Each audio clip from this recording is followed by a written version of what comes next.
जुम्मा के दिन उनका लाइव बयान चलता है। इंशाल्लाह आपसे गुजारिश है कि लाइक करें और सब्सक्राइब करें। उनके दिमाग से भूसा निकालते थे, इन लोगों के दिमाग में लेकिन भूसा भरा हुआ। मैं तो दुआ करता हूँ अल्लाह से कि अल्लाह यही हनुमान चालीसा के वर्णन करने की वजह से इनके दिमाग से भूसा निकाल दे और अल्लाह इनको हिदायत की तौफीक दे दे। कुमति निवार वो ऐसे थे कि जिनके दिमाग खराब होते थे, सुमति उनके दिमाग को ठीक करते थे। सुमति के संगी जो अच्छे होते थे वो उनका साथ देते थे। और कहा गया कंचन वरन विराज सुबेशा, कानन कुंडल कुंचित केशा। घुंघराले बाल और पीले रंग के थे, बड़ी ताकत थे, हाथ में वज्र था। पूरे के पूरे हनुमान चालीसा पढ़ लीजिए, पूरे हनुमान चालीसा में सिर्फ हनुमान चंद्र जी की तारीफ है, किसी और की नहीं। और हमारे अजान में अल्लाहु अकबर से लेकर ला इलाहा इल्लल्लाह तक किन की तारीफ है? अल्लाह की तारीफ है। एक तरफ अल्लाह ईश्वर की तारीफ और एक तरफ एक मनुष्य की तारीफ। नहीं कंपेयर कर सकते। राजनेताओं को खुश करने वालों, ये मत समझना कि नहीं जानते मैं एक तालिब इल्म हूं, रटा हुआ कोई वेदों के श्लोक नहीं पढ़ता हूं।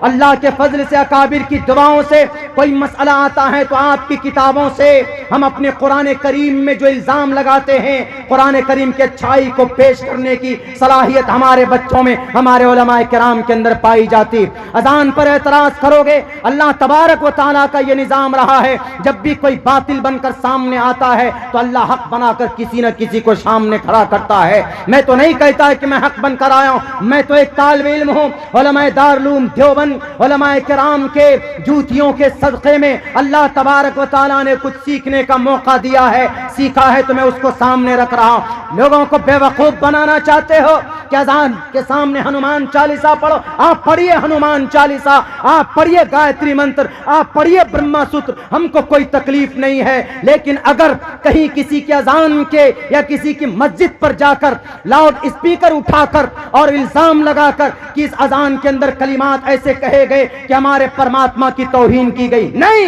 हमको अल्लाह पसंद है तो हम अल्लाह की इबादत करते। आपको श्री राम पसंद है तो आप रामचंद्र जी की इबादत कीजिए, हम कभी भी आपको बुरा नहीं कहेंगे, क्योंकि अल्लाह के नबी अलैहिस्सलातु वस्सलाम ने हमें ये तालीम नहीं दी है, कुरान ने हमें ये पैगाम नहीं दिया है। कुरान से आपको अदावत है। देखो कुरान कहता है वलक़द कर्रमना बनी आदम। अगर इस धर्म के, इस जमीन के ऊपर अगर कोई राम को मानने वाला है, कोई रहीम को मानने वाला है, कोई भगवती माँ को मानने वाला है, कोई ईसा को मानने वाला है, कोई मूसा को मानने वाला है, कोई गुरु नानक को मानने वाला है, कोई गौतम बुद्ध सिद्धार्थ को मानने वाला है, कोई कन्फ्यूशनिज्म को मानने वाला है, तो अल्लाह कहता है कि हमने सबको इज्जत दी है। किसी मुसलमान को यह इजाजत नहीं है कि किसी के ऊपर कुफ्र का फतवा लगाए या किसी रामचंद्र जी के भक्त को कोई मुसलमान बुरा भला कहे। हमारा कुरान, हमारी शरीयत इसकी इजाजत नहीं देता। अल्हम्दुलिल्लाह हम आज तक इस पर अमल पैरा है।